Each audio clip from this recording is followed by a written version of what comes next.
Wanted in Gotham, New York City police now looking for 3 suspects after a $6 million jewelry heist. They were caught on surveillance video at a jewelry store in Midtown Manhattan. Police say they used a crowbar and a hammer to get in, then took jewelry from 2 safes. When they noticed one of the cameras, they hit it, blacked out the feed. Happened around 10 o'clock Saturday night as many were celebrating New Year's Eve only blocks away. Wow! Anyone with information has to contact the NYPD department ASAP. Is that a good time to steal $6 million? On their part, right? Everyone's looking the other way. The police's focus was on Times Square, but it's too bad that guy looked directly into the camera before he figured out that he needed to take it out, because that's a pretty clear shot of whoever he is. So, all right. Long lines and some major delays across the country of one of the busiest travel days of the year. Look at this nightmare. Holy cannoli. Computer outages being blamed, and lots of issues came up because of the U.S. Customs procedures and all of their difficulties last night. At the same time, a lot of people obviously were coming back from holiday vacations, and they were none too happy. We found long lines. I mean, ginormously long lines. And they weren't letting the kids, families with kids go through. None of that. Very, very long. Ginormously long, in fact. Laura Ingle is live at JFK Airport with more. So, Laura, what do we know about what happened here? Hi, Martha. Well, right now it's simply being called a computer glitch, but it felt a lot worse than that for thousands of travelers who not only had to endure those really long lines you saw, but they were experiencing heat. There's not exactly a window that you can crack open when you're in customs. Some reports of people passing out, vomiting, and needing medical assistance. We want to show you more of this video. Just take a look at these lines travelers had to endure. Scenes like this played out here at JFK, at Newark, Atlanta, Boston, D.C., and L.A. These people were packed like sardines on their feet for hours at a time, and in some cases after long international flights. Now, one of the chief complaints from travelers is that no one knew what was going on. They say that there was not a lot of information being shared, and there seemed to be a lack of organization. And the U.S. Customs and Border Protection's processing system went down for about 4 hours between 5 and 9 Eastern last night. The CBP says there's no indication of malice. They are looking now at a cause. They had to resort to processing people manually, which means by hand paperwork. John Phillips, we spoke to him today. He sent us these pictures from Miami International as he was stuck in line with his wife. He says he witnessed some passengers hyperventilating, others needing medical assistance. And, things are back to normal here, and a lot of people are happy about that. Wow. Back to you. Well, we've heard that, we have third world airports in some of these areas in our own country, and it kind of looked like it yesterday. Laura, thank you very much. So Donald Trump's already taken on Carrier and Boeing. Now add General Motors to that list. What's going on there? We'll tell you. It's happening just moments ago. Also, what should the U.S. do about Russia? Are they a newly aggressive enemy or a potential partner in taming a chaotic and dangerous world? All that coming up top of the hour. Right back after this. So President-elect Donald Trump turning his attention this morning in a sort of whole group of tweets that came out over the past few days. But this one is about General Motors. It accuses them of making cars in Mexico and selling them over the border here in the United States. But GM is firing back, saying that it is just not true. Welcome to a brand new hour now of America's Newsroom, everybody. I'm Martha McCallum. And I'm Bill Hemmer. Good morning. Happy New Year, everybody. That Cruise has made it 2 plants, one in Ohio, one in Mexico. The president-elect taking exception to Mexico-made models, saying that he says are sold in the U.S. This morning, tweeting the following. General Motors is saying Mexican-made model of Chevy Cruze to U.S. car dealers, tax-free across border. Made in USA or pay big border tax, end quote. So what's going on here? Melissa Francis is co-host of After the Bell on Fox Business Network, and she joins us now. Good to have you here. Happy New Year, Melissa. Good to see you. So he's at it again. Sending a pretty big message.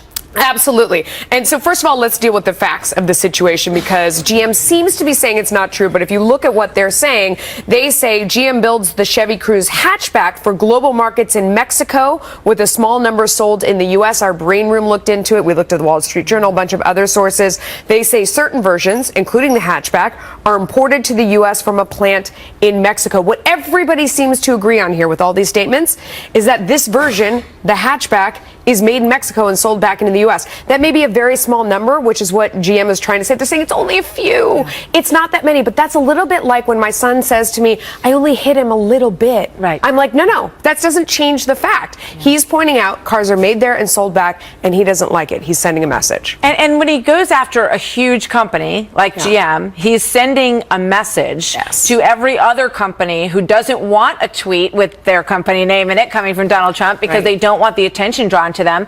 And I think it does impact decision making with other companies, right? It absolutely does. So this tweet says, here is what I care about. CEOs, take note. This is what matters to me. And I'm going to be bugging you on this. And you better check yourself before you wreck yourself. Because I'm going to follow these companies that are selling back into the U.S. And I do not like this. And that starts the negotiation. Now, reporters, I think, are going to get lost down the rabbit hole of exactly how many cars is it? Is it 10? Is it 100? Is it 1,000? That's not the point, I think. Factually, he was correct. GM's going to say it's a very teeny number. I guess you at home can decide whether or not that matters, but he's tone from the top. That's what CEOs do. He's saying, this is the tone. This is what I care about. Look at it.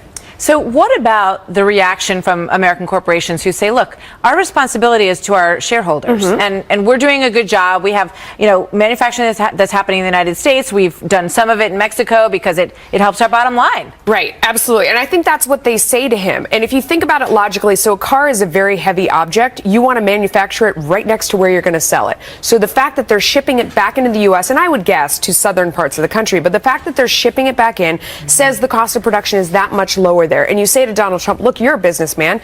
Make it worth my while to have it here. And by the way, companies would rather manufacture in the U.S. and sell here. It's closer. It's cheaper. The quality of production and Trump is has better. had stuff manufactured in China for just this very reason. I mean, that's going to be pointed back at him and also members of his family as well. Absolutely. And they're going to say, look, we made it elsewhere because economically it made sense. Make it make sense for us to manufacture it here, make the tax law good, make energy cheap, make the regulatory environment better, which is all things that kind of everyone agrees on and wants to do. And he wants to do that. It's not like they're putting him over a barrel saying you must lower the tax rate. This is all good for business altogether. But he's getting their attention and saying, look, we're starting over on day one. I mean, it sounds like he's offering them a package that will be appealing to them. All the reasons that they've left the country, regulations and high taxes, he's trying to reverse so that it works for both sides. It's good for Americans. I mean, it's good for jobs. It's good for the economy. It's good for consumers. If it works, it's good for everybody. But he's got to follow through. Watch the Cruise hatchback coming back to this side of the border. Melissa, thank you very much. Absolutely. Great to see you. You too. So from the Hill now, a brand new Congress going to work later today. Republicans pushing an aggressive agenda as well. Democrats, for their part, vowing to put up a fight with plans to slam the brakes on at least 8 of the cabinet nominees thus far. Incoming White House Press Secretary Sean Spicer telling us last hour that he would like Democrats to play by the same rules now as they did 8 years ago. I would refer Senator Schumer to Senator Schumer of 2008. We are abiding by the same standard that Senator Schumer had for the Obama nominees, including Senator Clinton and others. He seems to want to change the rules because his party didn't win. But I think we will continue to abide by the rules that Senator Schumer and Reid had no problem with in 2008. So Chief Congressional Correspondent Mike Emanuel is going to have a busy couple of weeks here live on the Hill. Mike, good morning. Let's start there. Well, Bill, good morning to you. The incoming Senate Democratic leader is threatening to slow up the Trump cabinet confirmation process. Fox News has confirmed these are the 8 people that Senator Chuck Schumer has told Majority Leader Mitch McConnell that Democrats plan to target. President-elect Donald Trump's picks for state, Justice, Department of Education, and to head the Office of Management and Budget. Democrats also plan to closely scrutinize Mr. Trump's choices for Health and Human Services, Labor, Treasury, and the EPA. Republicans are noting the swift confirmation President Obama's cabinet nominees and those with cabinet level rank when he first took office 8 years ago, allowing him the opportunity to assemble his team quickly. 7 of Mr. Obama's nominees were confirmed on January 20th, 2009, the day he was sworn into office. 5 more were confirmed by the end of his first week. Republicans are also noting the comments made by people like Senator Tim Kaine of Virginia back in February 2013, when Mr. Obama's second term was beginning, saying, quote, "I think we owe deference to a president for choices to executive positions." And I think that is a very important thing to grapple with. The American public choose someone to be president. They're giving that individual a mandate to govern, and that mandate includes the assembly of the team that the president feels is the appropriate team. So we have Republicans here in the Senate essentially saying to their Democrat colleagues, let's show the same courtesy and seriousness with which the Senate considered Mr. Obama's inner circle. Wow. Bill? Thank you, Mike. Mike Emanuel there on the Hill. For more on all this now, Fox News digital policy editor Chris Stirewalt. Sir, good day to you.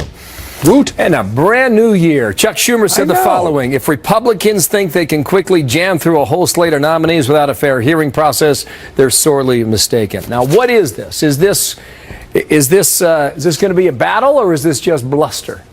A little of both. Democrats will pick their battles. They'll choose the times that they want to really dig their heels in and try to thwart one of these nominees. And those will be situational to a certain degree. Somebody like Jeff Sessions, let's take for example, yes, they're going to make noise. Yes, there's going to be an effort to try to hurt him, certainly to try to do a dry run for the expected Supreme Court nomination that'll be coming soon. But Sessions gets through, we assume. Then we have somebody like Rex Tillerson. If the situation with Russia and Russia allegedly hacking the emails of Democratic campaign operatives, if that's not resolved, if Trump's relationship with Russia is still a live round in the chamber and he's fighting with the intelligence community, could Rex Tillerson's nomination process bog down? You betcha. So the Democrats will wait for the places that they can to try to turn public opinion in their favor and slow these guys down. Well, President Obama goes to the Hill tomorrow. The last time he was there was St. Patty's Day, March of last year. So he will try and get a defense together for Obamacare, right? That's part of it. You have the Assange stuff that's out there today with Sean Hannity, who's coming up in 20 minutes on that. Does the administration then show its hand on the evidence with Russia and hacking or not?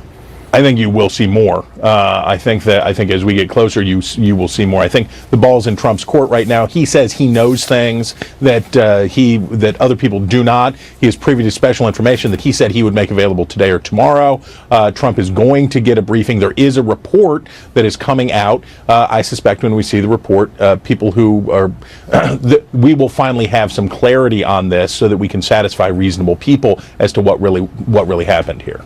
Okay, I think one of the more intriguing stories out there is Trump versus Obama, or Obama versus Trump. And just a moment ago, the president-elect was tweeting again about this investigation about whether or not Republicans have dissed the ethics committee. And Trump's saying with all that Congress has to work on, do they really have to make the weakening of the independent ethics watchdog as unfair as it is? Maybe their number one act and priority focus on tax reform, he says.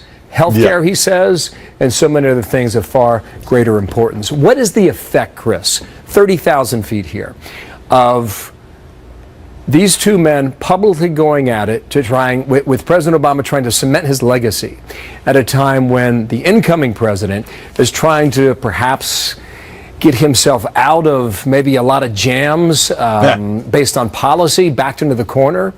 How is that now developing in Washington, D.C.? The regret among Democrats for having enabled and empowered broad expansions of executive authority, things that they would have never countenanced with George W. Bush or a Republican in office, is palpable. Because remember, pen and a phone, this is a guy who, the current president is a guy who Democrats defended keeping a kill list of people who he wanted assassinated by drone. That included an American. They fought for the right to extrajudicial killing of Americans suspected of terrorism.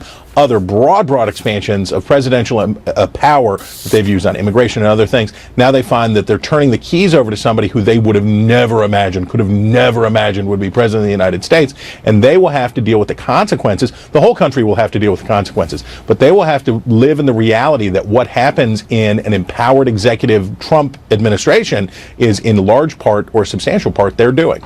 Oh, more to come. Wait an hour. See you, Chris. Happy New Year. Yeah, man. Nice Happy New Year. You bet. WikiLeaks founder Julian Assange telling Sean Hannity that Russia, the government at least, was not the source for information that was stolen and hacked Democratic emails, a claim that directly contradicts U.S. intel. We're going to have more on that from Sean Hannity's exclusive when we talk to Sean himself, coming up moments away. Also, first, friend or foe, some Republicans split over how to handle Russia, and a hearing later this week could get heated. Senate Homeland Security Chair Ron Johnson is live on that in a moment. And an unruly passenger goes off on a flight attendant. Have you seen this video? Forced an emergency landing. We'll show you what happened when we come back. I'm yelling at you. Do you know how cool it would be to have the airplane turned around because you're going to do that? You do that. I'm being so impolite, aren't I, fat? Republicans divided over what to do about Russia. One side, including the president-elect, arguing that Moscow could become a necessary ally, but others consider Putin to be an intense threat to everything that Americans believe in, and they want tougher action taken against Moscow. When we get home, that we're going to do more against Russia. They tried to interfere in our elections. They're undercutting democracies throughout this entire region, more sanctions on their energy and financial sectors to let them know that enough is enough. Wisconsin Senator Ron Johnson, chairman of the Senate Homeland Security Committee, joins us now. Senator, welcome.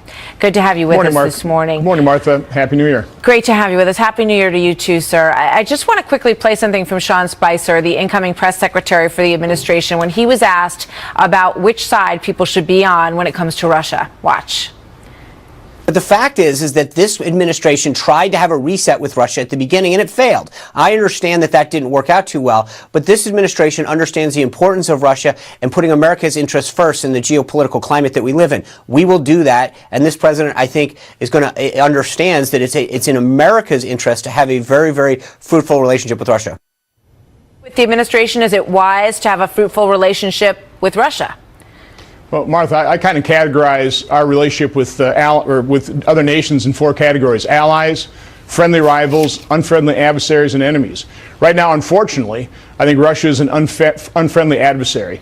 It would be nice if they were at least a friendly rival. It'd be good for world peace and stability. So you have to approach these situations from a standpoint of reality. What are the facts? Recognizing that Russia is probably about a tenth the size of our economy, and yet their influence has been increasing in the world because of our weak and feckless foreign policy. So we have to first strengthen our economy. We need to approach Russia with strength and resolve. You achieve peace through strength. And so, again, it's a messy, messy world.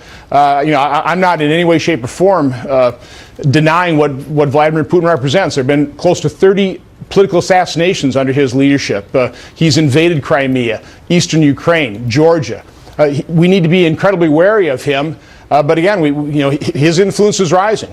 Take a look at what's happened in Syria, the slaughter of hundreds of thousands of Syrians. That's pretty much with Russians' aid. So we need to understand who he is as an unfriendly adversary. I don't want him to become an enemy, but we need to work with him from a position of strength. All right, I want to show you two other things. This is a tweet from Donald Trump on December 30th. He said, "Great move on the delay by Vladimir Putin." He's talking about the dust-up that happened with the diplomats that were sent home from the United States. He says, "I always knew he was very smart." And then we go on to Lieutenant General Michael Flynn, who is the head of the National Security Council for the incoming president. "We have to begin to understand," he says, "that this is not an east-west world, folks. This is actually more of a north-south world." He is arguing that it's Europe, the United States, and Russia against Islamic radicalism, essentially. Do you agree with that? Well, there's certainly an element of truth to that. Listen, there are more than 15,000 nuclear warheads in the world. Russia has more than 7,000. They are modernizing their arsenal. We've got a little less than 7,000. We're not modernizing ours. So there's just a basic reality.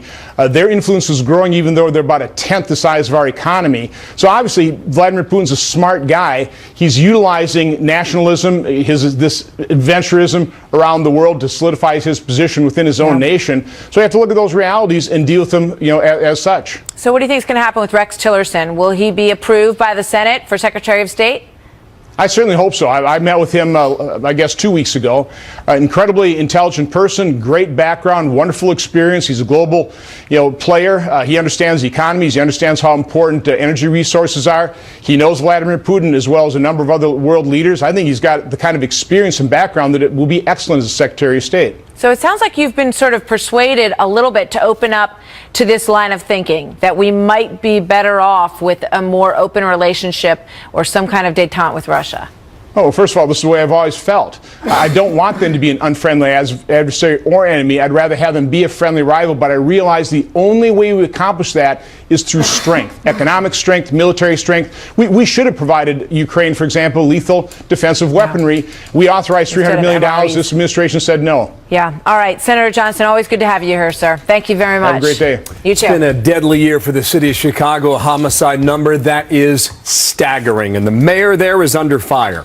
What Mr. Trump thinks Rahm Emanuel should do to get crime under control. Plus, did you see this? This is so frightening. A toddler trapped underneath a heavy dresser that fell on top of him. Wait until you see how this young boy was set free.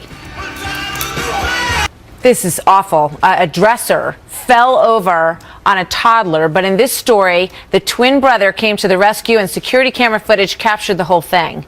And this is awful. And this, you know, kids climb all over everything, right? Everything. Oh my God, I can't Especially the boys. watch that. So they were climbing and it wasn't secured to the wall. It wasn't that high and it fell over sideways. So it trapped one of them underneath and he was worried about his little twin brother. So this little guy lifted it. Adrenaline works wonders, does it not? Go, man, go. The dresser, go. Here he goes. Yay. Let's watch him roll out because we watched the bad part. We gotta watch the good part. Ready? And he's, oh, thank goodness. And so the parents probably heard about this from the kids, and then they actually went back and looked at the security video, and they realized that the little boy was telling the truth, that he lifted that thing off of his brother. You see the tears in his eyes coming They're down. okay. Good for his brother. Well done, Scary. right? Yep, good ending. 25 minutes past the hour. Got a Fox News alert. Dylan Roof now will serve as his own attorney in the sentencing phase of his trial, a judge ruling incompetent to do that. He was convicted about a month ago of killing 9 people in Charleston, South Carolina. Sentencing begins tomorrow. Jonathan Seri is live now outside the courthouse. And what defense does Dylan Roof plan to present there, Jonathan? Well, Bill, Dylan Roof is really acting against the advice of the judge and his now sidelined defense team. That's his decision to act as his own attorney. Dylan Roof has indicated that he does plan to offer his own opening statement, that he will make a closing argument. But he says during this hearing he plans to call no witnesses and to present no mitigating evidence. Prosecutors, on the other hand, plan to call as many as 38 people to testify, including relatives of the 9 parishioners who died after the white supremacists opened fire at Emmanuel AME Church back in June of 2015, Bill. So what does Roof and his decision to dismiss his attorneys and defense team, and he's gone back and forth on this, by the way, as you know, throughout the course of the trial, what does it say about him? You know, it really depends on who you speak with. Just before the long holiday weekend, his defense team entered a motion asking for a delay in his competency hearing. They were arguing that, quote, this defendant's announcement that he will not defend himself against the death penalty raises in especially stark fashion the question of whether the defendant is actually unable to defend himself. At a minimum, it suggests that he may lack the mental capacity to assume the role of his own lawyer, unquote.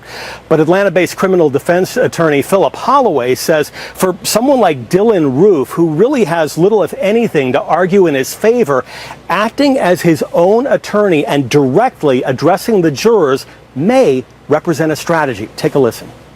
About the only thing he can do, and it's sort of a Hail Mary, is to stand in front of the jury himself and make his opening statement and make the closing argument, because they get to hear from him personally. And if he has any hope of swaying the jurors, it's doing it that way without being subject to cross-examination.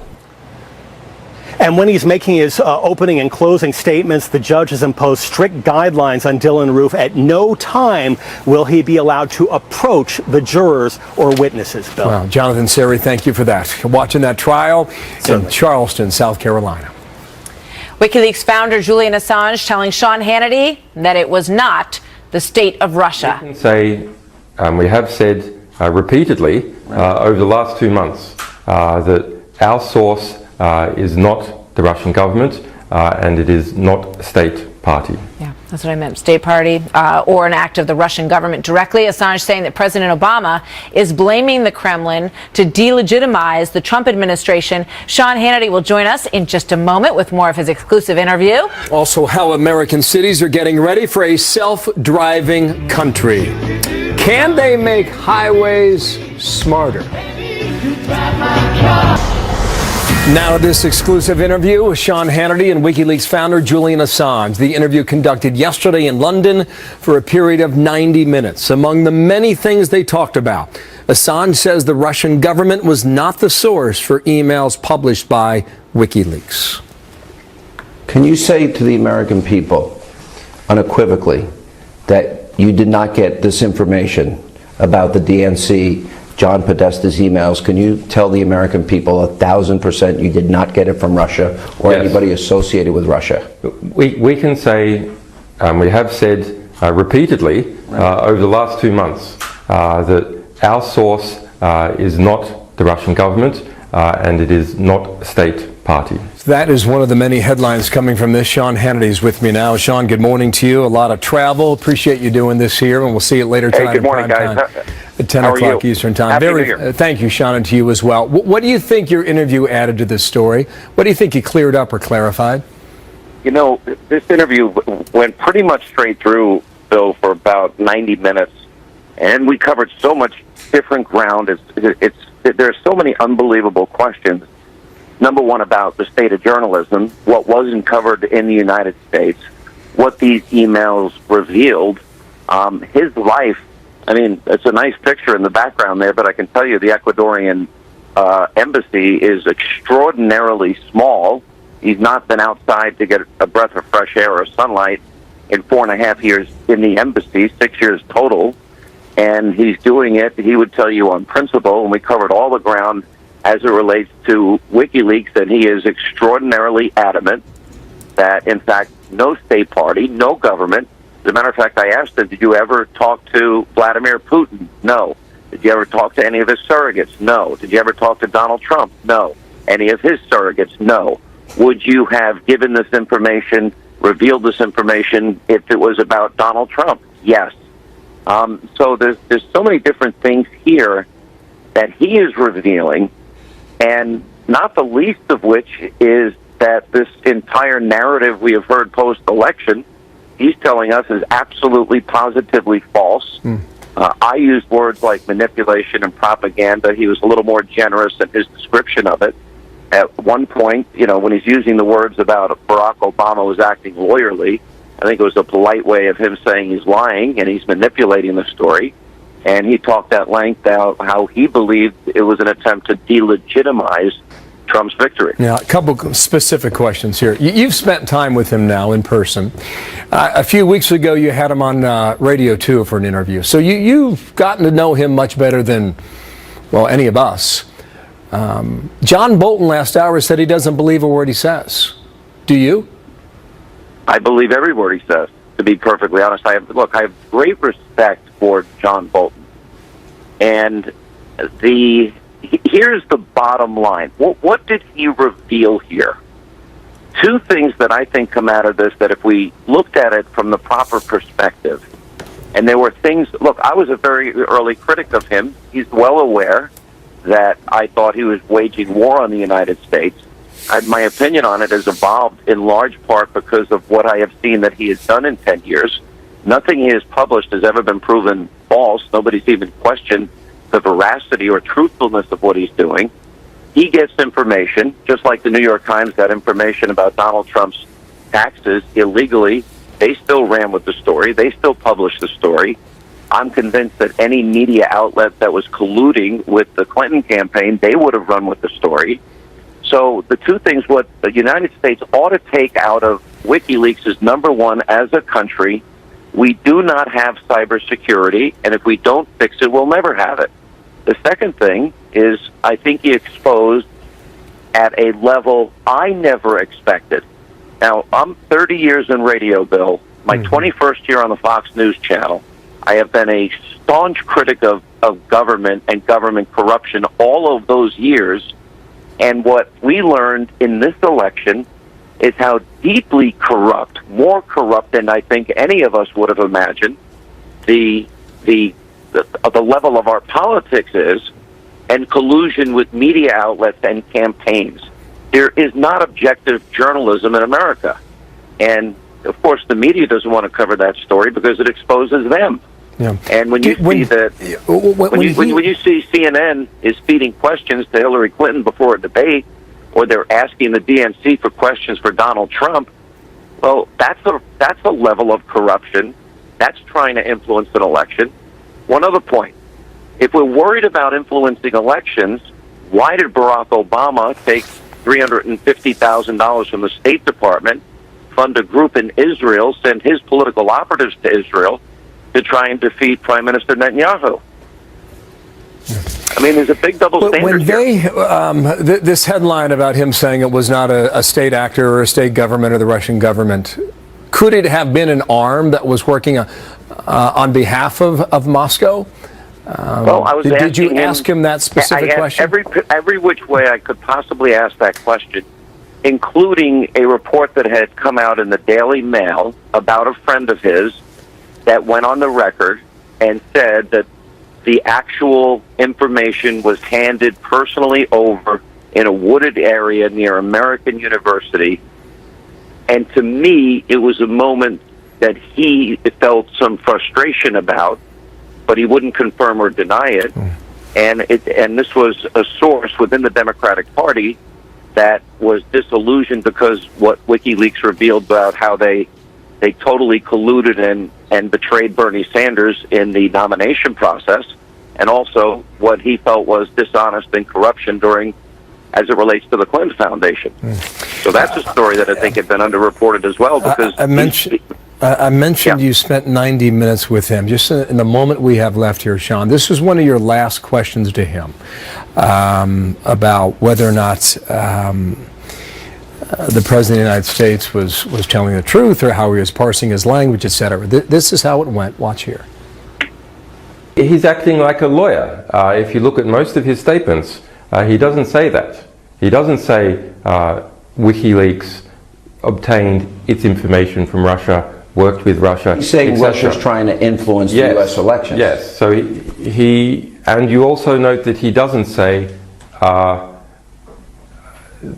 the statements that I've read, he doesn't say that Russia was trying to influence the election for Donald Trump. There in a nutshell, Sean, why is that so significant coming at the end of your time together? Yeah, I think he was.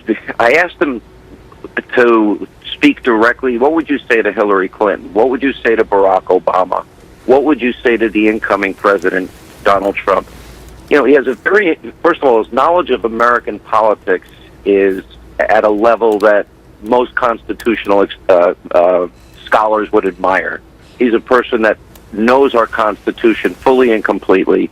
He's read the Federalist Papers. He understands American journalism.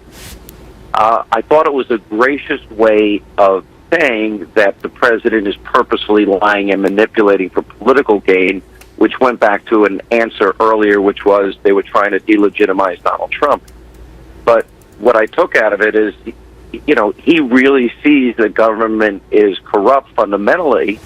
And his theory, which I happen to agree with, is that more transparency leads to more competency, and more competency leads to more faith in government.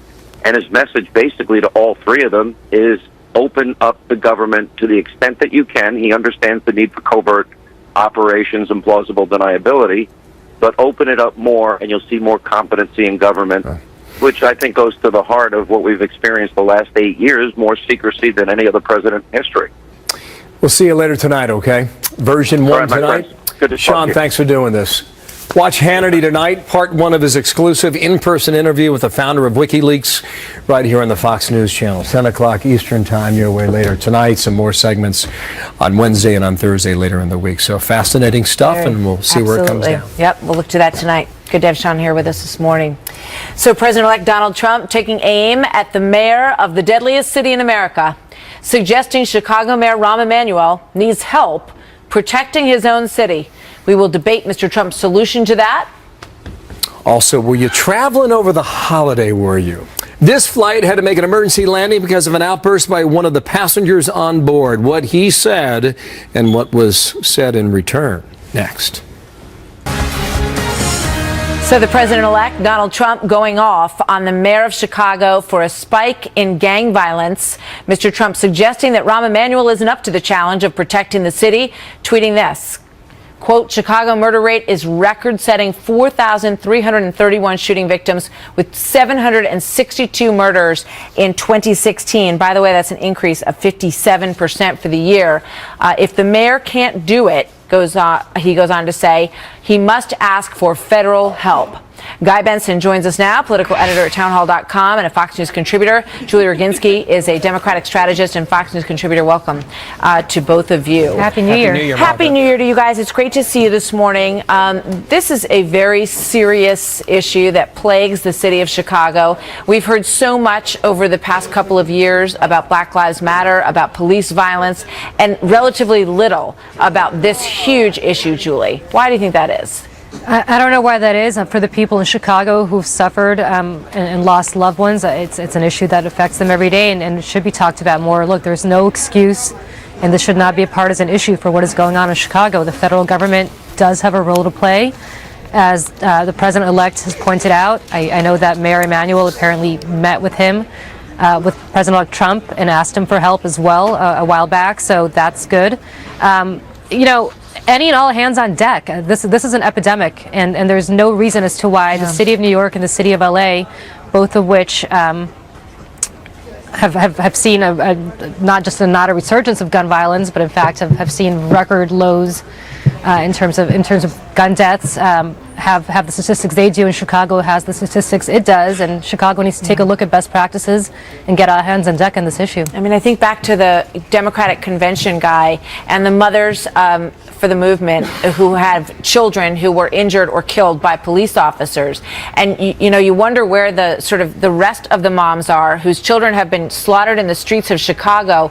It would be good to give them equal time in terms of the issue that is going on in the inner city there and elsewhere. Yeah, but Chicago's particularly bad, as Julie just said. And if you look at the numbers, Chicago's murder rate, or the number of murders in that city, is higher than New York and LA combined last year. Yeah. New York and LA are bigger cities than Chicago population-wise.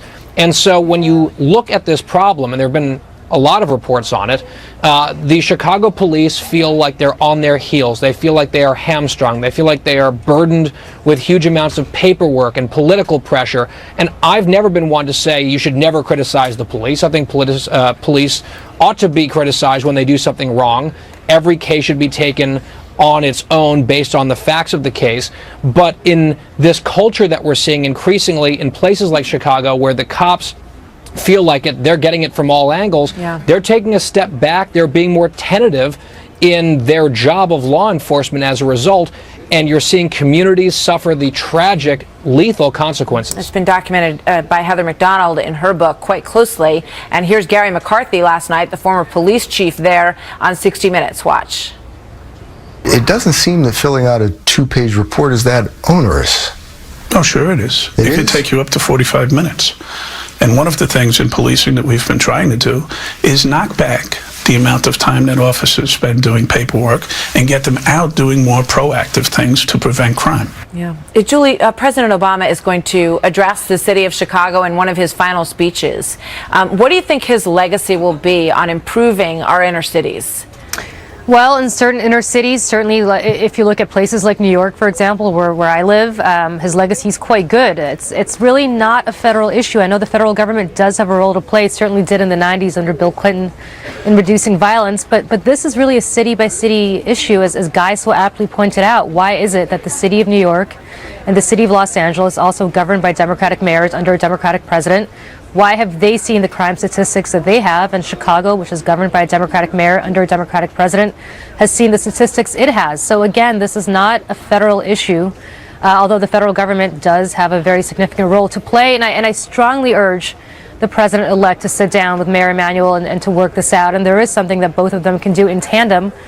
But this is not the time to sit there and play partisan blame games. It's the time to sit there and try to figure out what's going on. and to solve it, because mothers are losing their children on a daily basis. It is inexcusable. It is inexcusable. I think everybody agrees on that. The work is cut out for them in the city of Chicago, and the rate has gone up in many other cities across the country, regardless of the fact that it's improved somewhat in the two big cities that you both mentioned. So it is a nationwide issue. Julie, thank you very much. Guy, thank you. Good to have you both here. Thank you. Jenna Lee's coming up next, 11 minutes away. Quick preview of happening now. Hello, Jenna. Good morning. Hey there, Bill. The new Congress is sworn in today. What's on for the first 100 days? The GOP takes control of the House, the Senate, and the White House. Plus, you've seen those insane lines at customs from coast to coast, a nightmare for travelers, but it raises new questions about screening at the nation's airports and our national security. We're going to tackle that top of the hour. Jenna, thanks. Happy New Year. Happy New Year. Hey, you know about smart cars, right? They're on their way. But what about a smart highway?